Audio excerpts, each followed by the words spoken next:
Welcome to Beyond the Coverage. I'm Chris Horner. In today's edition, it has to be all about VISMA Lisa bike. Jonas Vingegaard has just been released from the hospital 74 days before the Tour de France begins. Now, what's that mean? That means that certainly 12 days in the hospital for Jonas Vingegaard means his accident on stage 4 of the Basque Country had to be a remarkably difficult one to spend 12 days down in Spain at the hospital before he's released 74 days before the Tour de France begins. Now, the biggest question is, can Jonas Vingegaard make it to the Tour de France? That's just one of the questions. All of VISMA Lisa Bike's managers, directors, the whole staff in general, they're going to have special meetings all wrapped around Jonas Vingegaard's recovery time. Then they're going to have special meetings wrapped around who do we bring to the Tour de France if Jonas Vingegaard can't start this year's Tour de France to go for 3 back-to-back Tour de France victories. It's remarkable the amount of stress and pressure that Jonas Vingegaard's accident has put on the whole squad. Staff, management, mechanics, everybody has got to be thinking and waiting on pins and needles to wonder what is going to happen to Jonas Vingegaard. All of us sitting on the Chesterfield watching the bike races, we're thinking the same thing. We all want to go into July with the 4 big favorites. 4, right? I keep trying to use this finger here, but it's all taped up because I dislocated it here in the middle, messing around with the dog yesterday morning. Had to get it pulled back at the emergency room. So it was another trip there. Sorry, I keep doing that. But everything that we look at from VISMA Lisa Bike is pins and needles. The whole time waiting to wonder what's happening to Jonas Vingegaard. That's what I do up here on the channel, is try to bring you guys a little inside detail and show you something that you're not going to read in cycling news, something you're not going to hear from the commentators when you're doing the bike race. And right here on Beyond the Coverage, it's all about Jonas Vingegaard and VISMA Lisa Bike, because when I look at their whole roster, if I back the film up to last year, Primož Roglič isn't on their whole roster anymore, right? So they don't have a 4th guy that can win against anybody in the peloton. You're like, Chris, who are you talking about? Who's that 4th guy? Okay, Jonas Vingegaard can win against anybody in the peloton. If he's on top form, he can win the Tour de France again. Primož Roglič is that guy that they got rid of that can win against anybody in the peloton at the Tour de France level. Wout van Aert, the big guy, you've already seen him Beyond the Coverage, and the story times here with me, where I say Wout van Aert has to be put into the Tour de France. There's no doubt he's in the meetings right now. Every time they talk, can we get the big guy to the Tour de France on form? Because Wout van Aert, you got 74 days before the Tour de France starts, and you need to be ready too. He's the 3rd guy from VISMA Lisa Bike that can go to the Tour de France and win something regardless of how the peloton want to race VISMA Lisa Bike. Wout van Aert can control whether or not if he wins stages at the Tour de France. Primož Roglič, they got rid of him. He can control that. Jonas Vingegaard can control if he wins, if he's 100% on form. All 3 of those guys. So you're like, Chris, you said 4. Who's the 4? That's only 3. The 4th guy, Olaf Koy. Right now, Olaf Koy, he's set to do the Giro. I don't see where they're going to take him out of the Giro. But if I'm holding the meetings right now and Wout van Aert isn't back to training, last time we saw on a social post a few days ago, he said he still wasn't capable of really training. Didn't necessarily say that he hasn't really been on the bike. He did say he wasn't on the bike, but he said he tried to do some pedal strokes. So I don't know if he tried to do an hour or an hour and a half and tried to do 2 hours, but couldn't do a 2-hour training ride. He only thinks 2 hours is a worthy training ride. He did 45 minutes. It wasn't enough, so he counts it as not riding his bike. Either way, he says he hasn't been on the bike. That's Wout van Aert. So if you have Wout van Aert 74 days out before the Tour de France begins, he's missing the Giro already, and he isn't able to train. If you're VISMA Lisa Bike, the management, you got to be thinking, do I got to pull Olaf Koy out of the Giro too? Because Olaf Koy, out of their whole team roster, they only have 3 riders that can win at July, regardless of how the peloton affect their strategies throughout each of the stages of the Tour de France. Olaf Koy, when I'm sitting up here on Beyond the Coverage, I don't know if I'm starting him at the Giro either, unless the big guy, Wout van Aert, is already signed up for the Tour de France. Otherwise, Olaf Koy might be the only rider on VISMA Lisa Bike that can win a stage at the Tour de France, because Wout says he's not pedaling. We're 74 days out. Jonas Vingegaard just left the Tour de France, Jonas Vingegaard just left the hospital, seriously injured. So we know it's in question whether or not if he's going to start the Tour de France was 74 days out. So the only guy left on VISMA Lease Bike that can guarantee you a win, as close to guarantee as you can get. There are no guarantees. We saw that on stage 4 of the Basque Country. But the only other guy on VISMA Lease Bike is Olaf Koy. He's the guy that we can go into sprint stages with while we're watching it on the Chesterfield, and you can wonder, is Olaf Koy going to win today? No matter how the teams play it, I don't believe they can hold Olaf Koy, their sprinter, from winning a stage at the Tour de France if he has a 100% VISMA Lease Bike looking after him, bringing him into the final kilometers. I think Olaf Koy can win against the best in the world at least one sprint stage at the Tour de France.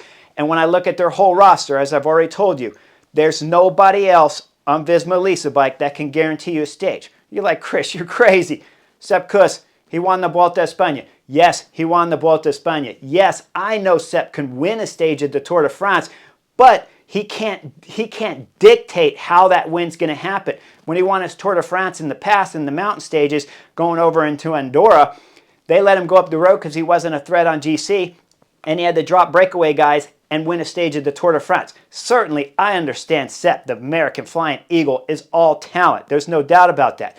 But let's say he's second on the general classification. Let's say he's third, fourth, fifth on the general classification, 30 seconds back from Tadej Pogacar, Primoz Roglic, or Remco Evenepoel, who all have 74 days still to get ready for the Tour de France too, and will probably arrive at the Tour de France 100% on form. So let's say Sepp Kuss, he's running 30 seconds down on the GC, 1 minute down on the GC. They're not going to let Sepp Kuss go up the road. He doesn't have the speed at the finishing climbs to be able to beat the guys like Remco Evenepoel, Primoz Roglic to a sprint finish if he comes down to these mountain stages and he's in a group of 2, 3, 4 riders. He doesn't have that speed to win, so he has to absolutely drop everyone outright. And we haven't seen that out of Sepp Kuss yet. Even last year at the Vuelta a España, his victory, it wasn't going and dropping all of the best riders in the world like Primoz Roglic and Jonas Vingegaard. He was able to climb with them and as good as them, but he still didn't win stages against them. And if we throw in Remco Evenepoel, he didn't win stages going against Remco Evenepoel head-to-head. Of course, Remco Evenepoel had that bad stage 14, and Sepp Kuss dropped him with everybody else in the peloton. But he didn't drop Primoz Roglic, who's going to be riding Bora Hansgrohe this year at the 24 Tour de France, and he didn't drop Jonas Vingegaard. So when we get to the Tour de France here in 2024, Tadej Pogacar is going to be there, and as far as I remember, I don't remember Sepp Kuss dropping Tadej Pogacar. So then you look further down the roster and you go, they got Christophe Laporte. Christophe Laporte's never won against everybody racing against him. He won Tour de France stages, but he had his teammates back there that were just riding remarkable, looking after him and allowing those little hesitations. He's down on GC. So yes, Christophe Laporte can win a stage at the Tour de France. Sepp Kuss can win a stage, but they need circumstances to make it happen. Wout van Aert doesn't need circumstances. He makes circumstances happen. Jonas Vingegaard makes the race happen the way that he wants to be able to win. And Olaf Koy doesn't need help for circumstances in the Tour de France. He'll win in the field sprints at some point in time. I'm about 90% sure of that if you brought Olaf Koy, he can win you a stage, but he's set to do the Giro. So, VISMA Lease Bike management and staff, 74 days to go. While Van Aert says he's not training, Jonas Vingegaard just got out of the hospital. There is still time for Jonas Vingegaard to make it. I don't doubt it at all. I've already told you guys my story about crashing in the tunnel in 2014. I made the Tour de France still and was on pretty solid form. Not 100%, not absolutely at my best for sure, but I was decent at that Tour de France in 2014. And I was still getting off the emergency room table with the doctor putting in the second tube down into my lung on basically the middle of May. So I had a month and a half to get ready for that 2014 Tour de France, and I still made it.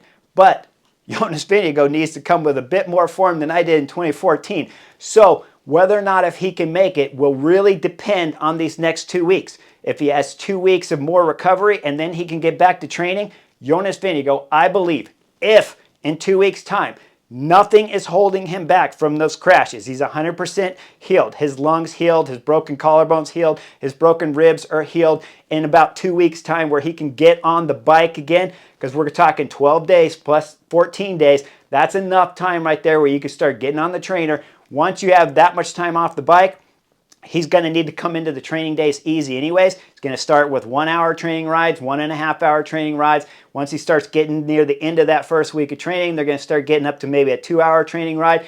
Then the next week, he's going to be doing 2 hour rides and 2.5 hour rides. Then he starts doing 3. He's going to have 4 weeks, 5 weeks of being able to do big time training rides before the Tour de France starts proper, even if he needs 2 more weeks recovery. And that means the same scenario for Wout van Aert, who I believe would probably be getting on the bike right now. When you look at his Twitter post that he put up earlier, he looked pretty healthy, and it sounded like he was going to be on the bike soon and training. So 74 days is the magic number up here on Beyond the Coverage. I think Jonas Vingegaard can make it. And remember, guys, there's a lot on the line for Jonas Vingegaard right now. This is going to be an epic Tour de France. Tadej Pogacar, Remco Evenepoel, Primož Roglic, and Jonas Vingegaard all showing up. 4 riders of the best in the world. Could be one of the most epic Tour de France's we've ever seen.